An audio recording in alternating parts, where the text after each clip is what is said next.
And local nonprofits are concerned today about the impact of that pause in federal grants that goes into effect in less than an hour now. Rich Nye has been talking with the leaders of those organizations all day. So, Rich, what are they telling you? Well, there's a great deal of uncertainty about what this pause means, and there's worry about what this means for organizations that depend on federal grants to provide social services.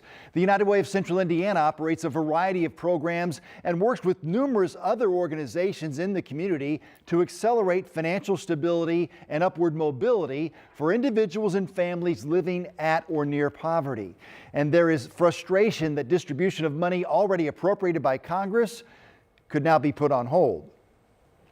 Many of our partners, whether they are folks that work in healthcare, whether they are folks that work in homelessness and housing, whether they work in food security, they all rely on, to some extent, federal grant dollars that come from the Department of Agriculture or that come from Health and Human Services.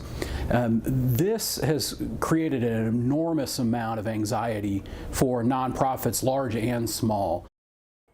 And so, Rich, the Trump administration reiterated that this is not going to impact people receiving direct assistance from the federal government. We heard Social Security, Medicare, but what about the people who receive federal benefits indirectly through some of these nonprofits? And that's where the concern is for these agencies, because they are on the front lines. They're the ones helping people every day with a variety of programs. And the money they receive is often coming through the federal government, then to the state government, and maybe even through a city government before it winds up with them through some kind of grant or program.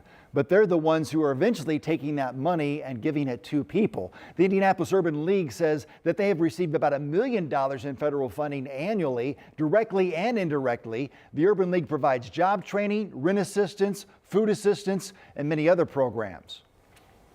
Any agency that is providing critical services to people right now are impacted by this. And so, what does that mean while, this is being sorted out? What does that mean for someone who needs assistance today or who will need it a month from now, and when organizations are counting on those resources to be able to assist people?